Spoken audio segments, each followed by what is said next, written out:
ચલો વિદ્યાર્થી મિત્રો, આજે આપણે ધોરણ 7 વિષય હિન્દી કાવ્ય 1 બેટી. હવે કાવ્ય 1 છે આપણે સેમિસ્ટર 2માં ચાલુ થાય છે, એટલે હવે આપણે ભણીશું કાવ્ય 1 બેટી છે. હવે અહીંયા બેટી વિશે કવિતા આપી છે. બેટી એટલે છોકરી કાં તો દીકરી. ચલો હવે આપણે થોડી માહિતી મેળવીશું. અહીંયા पढ़ना लिखना तरक्की करना एवं दुनिया में उजियारा फैलाने में नारी कभी पीछे नहीं रही. वह खुद स्वाभिमान से जीकर स्वनिर्भर बन सकती है. वह सम्मान की अधिकारिणी है. समाज एवं राष्ट्र की उन्नति में नारी महत्वपूर्ण योगदान दे सकती है. प्रस्तुत कविता में एक बालिका की आशा एवं भावनाओं की अभिव्यक्ति द्वारा उसके आत्मविश्वास को व्यक्त किया गया है.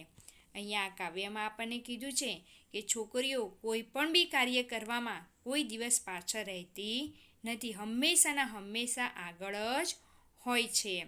ચલો હવે થોડી વધારે માહિતી આપણે કાવ્ય દ્વારા થોડી સમજીશું. બેટી હું मैं तारा बनूंगी सहारा बनूंगी. बेटी हूँ मैं बेटी, गगन पे चमके चंदा में धरती पे चमकूंगी, धरती पर चमकूंगी मैं उजियारा करूंगी.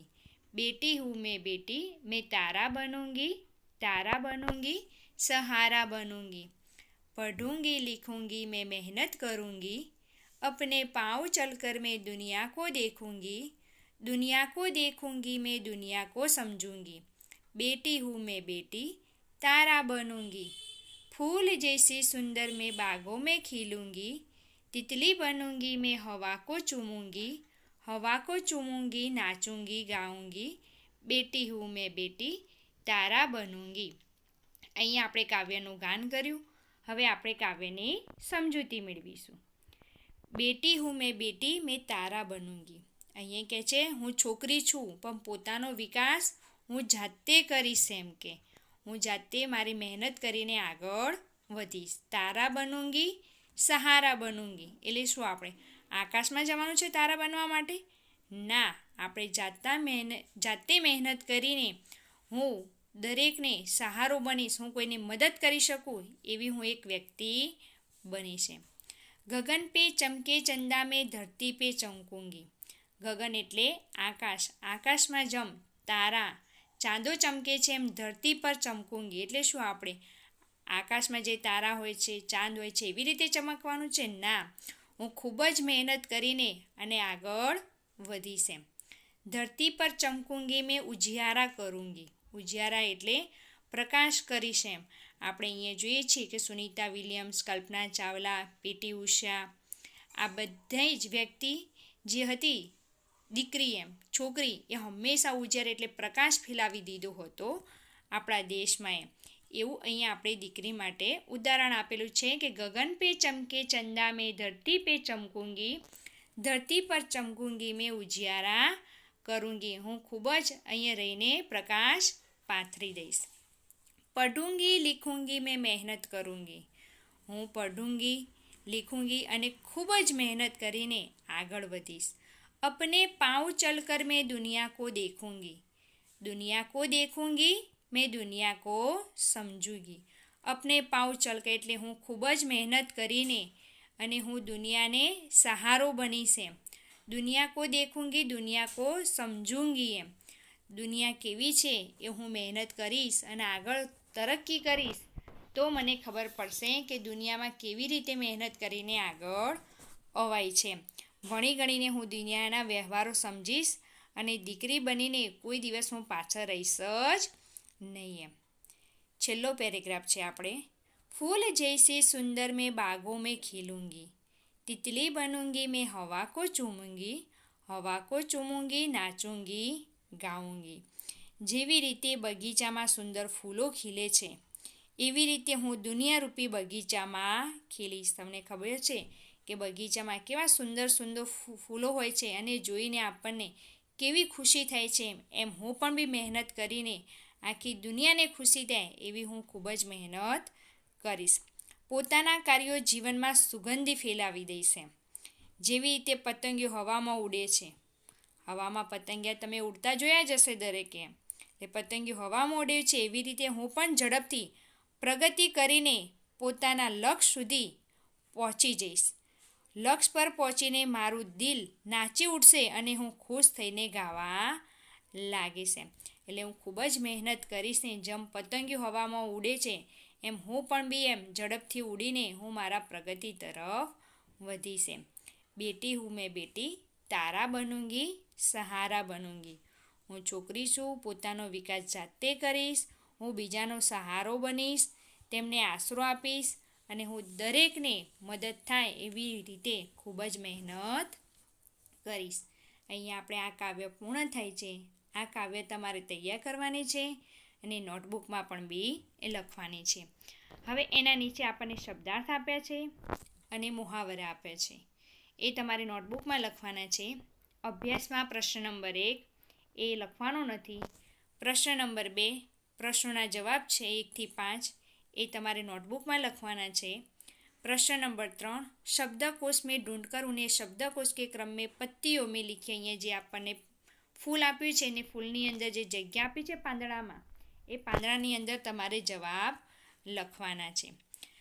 પ્રશ્ન નંબર 4 અહીંયા આપે છે ઉચિત ક્રમ में रखकर अर्थपूर्ण वाक्य बनाइए. એટલે શબ્દો આડાઅવળા છે, તમારે વાક્ય સીધું કરીને લખવાનું છે. એના પછી અભ્યાસ પૂરો થયો, સ્વાધ્યાય આવ્યો છે. સ્વાધ્યાયમાં 1 થી 4 પ્રશ્નો છે, એ તમારે નોટબુકમાં લખવાના છે. પ્રશ્ન નંબર 2 કાવ્ય પંક્તિ કા ભાવાર્થ લીખીએ. કાવ્ય પંક્તિ મેં તમને સમજાવી હતી એવી રીતે તમારે 4-5 લીટીનો ભાવાર્થ લખવાનો છે. પ્રશ્ન નંબર 3 વિલોમ. વિલોમ શબ્દ એટલે શું? વિરુદ્ધાર્થી શબ્દ. એ તમારે શબ્દ લખવાનો વિરુદ્ધાર્થી અને એનો વાક્ય પ્રયોગ કરવાનો છે. प्रश्न नंबर 4 वचन परिवर्तन करके वाक्य में प्रयोग कीजिए. એટલે વચન પરિવર્તન કરવાનું અને જે વાક્ય બનાવ્યું હોય એ વાક્ય તમારે લખવાનું છે. ઘોડા તો ઘોડે, તો ઘોડાનું પણ બી એક વાક્ય લખવાનું અને ઘોડેનું પણ બી એક વાક્ય લખવાનું છે. એટલે આવી રીતે નોટબુકમાં કવિતા, શબ્દાર્થ, અભ્યાસ અને સ્વાધ્યાય આટલું નોટબુકમાં લખવાનું છે. હવે એના નીચે આપણને ભાષા સજ્જતા આપી છે. ભાષા સજ્જતા એટલે શું?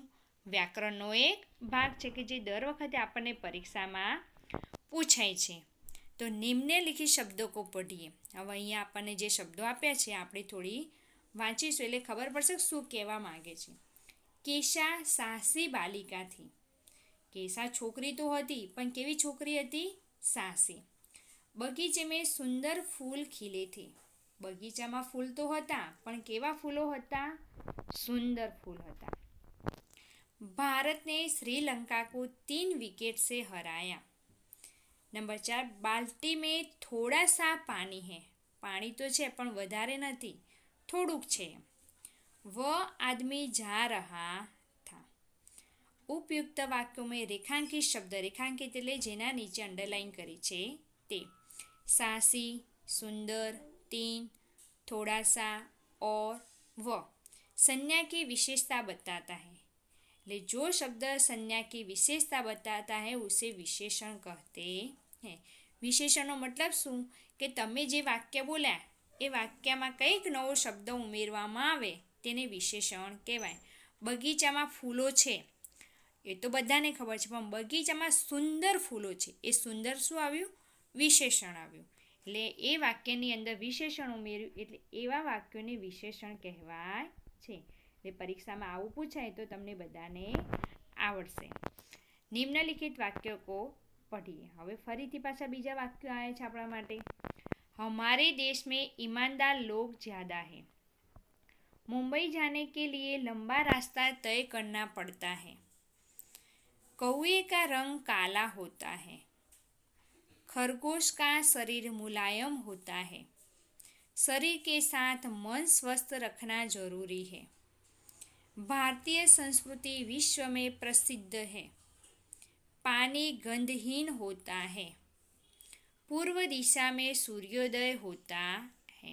હવે આ બધા જ વાક્યો આપણે નીચે અંડરલાઈન કરીએ તો એ બધા શબ્દો જોયા. હવે આવા શબ્દોને શું કહેવાય છે કે જે શબ્દ સે સંજ્ઞા કા ગુણ દોષ आकार, रंगरूप, स्पर्श, दशा अवस्था, स्थान, देश काल, स्वाद गंध और दिशा का बोध होता हो उसे गुणवाचक विशेषण कहते हैं।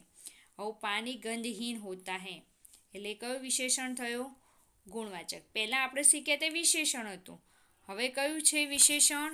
ગુણવાચક વિશેષણ. પૂર્વ દિશા में सूर्योदय होता है એટલે પૂર્વ દિશા એ શું બતાવે છે? ગુણવાચક વિશેષણ. બરાબર. ચલો હવે અહીંયા આપણને થોડું જાતે પ્રવૃત્તિ કરવાની છે તે કીધું છે. પ્રશ્ન નંબર 1, निम्नलिखित वाक्यों से गुणवाचक विशेषण छांट कर में लिखिए. હવે ગુણવાચક બધા છે શબ્દો. હવે એના નીચે શેની નીચે અંડરલાઈન આવશે? આપણે અત્યાર સુધી ઉપર જોયું હતું કે અંડરલાઈન આપણને આપી દીધી હતી કે આવા શબ્દોને ગુણવાચક કહેવાય છે. પણ અહીંયા વાક્ય આપ્યું છે પણ કયા શબ્દને ગુણવાચક કહેવાય છે તે આપણે જોઈશું. વરદરાજ ચતુર બાલક થા. તો અહીંયા શું આવ્યું ગુણવાચક વિશેષણમાં? તો ચતુર. તો ચતુરની નીચે તમારે લોકોએ શું કરવાની છે? અંડરલાઈન કરવાની, કાં તો અહીંયા આપણને કોષ્ટક આપી છે કોષ્ટકની અંદર લખવાનું. ફૂલ બાજાર મેં પીલે ગુલાબ મિલતે હૈ. ફૂલ બાજારમાં તો મળે છે ગુલાબ, પણ કેવા મળે છે? પીલે. તો પીલેના નીચે અંડરલાઈન કરવાની. मिर्च का स्वाद तीखा होता है. तो तीखा એ गुणवाचक विशेषण છે. शहरों में पंजाबी खाना मिलता है. तो શું આવશે? પંજાબી એ ગુણવાચક વિશેષણ છે. સફેદ કપડોं में दाग तुरंत दिखाई होता है. એટલે સફેદ એ શું બતાવ્યું? ગુણવાચક વિશેષણ. હવે આવી રીતે પરીક્ષામાં તમને પૂછાય તો દરેક તમને આવડવું જોઈએ કે ગુણવાચક વિશેષણ કોને કહેવાય? તો વરદરાજ ચતુર બાલક થા. એ ચતુર શું બતાવ્યું આપણને? ગુણવાચક વિશેષણ. એટલે આવી રીતે તમને બધાને આવડવું જોઈએ. હવે અહીંયા આપણને આપ્યું છે ઇતના જાનીએ. હવે गुणवाचक विशेषण संज्ञा या सर्वनाम शब्दों की निम्नलिखित विशेषताओं का बोध कराता है. હવે આપણે આગળ જોયું એમ કે ગુણદોષ, આકાર, રંગરૂપ, સ્પર્શ, દશાવસ્થા, સ્થાન, દેશકાલ, સ્વાદ, ગંધ, દિશા એની અંદર આવા જે શબ્દો આવે આપણને જે શબ્દો બતાવે છે આ જે શબ્દો આવે એ બધા જ શબ્દોને શું કહેવાય છે? ગુણવાચક વિશેષણ. હવે બીજું થોડું કંઈક આપ્યું છે આપણને કે નિમ્નલિખિત વાક્યો કો પઢીએ. આપણે વિશેષણ જોયું અને ગુણવાચક વિશેષણ જોયું. હવે બીજું થોડું વધારે જોઈએ. प्रयाग 3 नदियों का संगम स्थान है. आज केवल आधा लीटर दूध चाहिए. गौरव 3री कक्षा में पढ़ता है. सचिन वनडे में दोहरा शतक लगा चुके हैं. हमारे देश की चारों दिशा रक्षित है. હવે આપણે આ 5 શબ્દો જોઈએ. 5 શબ્દોની અંદર 5 વાક્યોની અંદર એની શબ્દોની નીચે અંડરલાઈન કર્યું હતું. તો આવા શબ્દોને શું કહેવાય છે? તો પ્રયાગ 3 नदियों का संगम स्थान है. आज केवल आधा लीटर दूध लिया. तीसरी, दोहरा, चारों. અહીંયા સંખ્યા બતાવવામાં આપણને આવી છે. કેવી સંખ્યા બતાવી છે? કે નિશ્ચિત છે કે મારે આટલું જ દૂધ જોઈએ છે, આપણી દિશાઓ આટલી જ છે એમ. એટલે આ નિશ્ચિત સંખ્યા બતાવી છે. એટલે આ જે વાક્યો આવે તો આવા વાક્યોને કઈ કહેવાય? कि जिस शब्द से वस्तु की निश्चित संख्या का बोध होता है उसे निश्चित संख्यावाचक विशेषण कहते हैं. આપણે પહેલો વિશેષણ શીખ્યા, ગુણવાચક વિશેષણ શીખ્યા. હવે કયું વિશેષણ જોયું આપણે? નિશ્ચિત સંખ્યાવાચક વિશેષણ. તમને ખબર પડી ગઈ છે કે નિશ્ચિત સંખ્યા એટલે આપણે 1, 2, 3, 4, 5 કરીએ છીએ તે સંખ્યાઓ. એટલે એ સંખ્યા કેવી છે? निश्चित संख्या છે. હવે नंबर 2, निम्नलिखित वाक्यों को पढ़िए. कई लोग नर्मदा की परिक्रमा करते हैं. कुछ लड़कों ने पर्यावरण बचाने का बीड़ा उठाया है. ज़्यादा लोग बैठने से नाव उलट गई.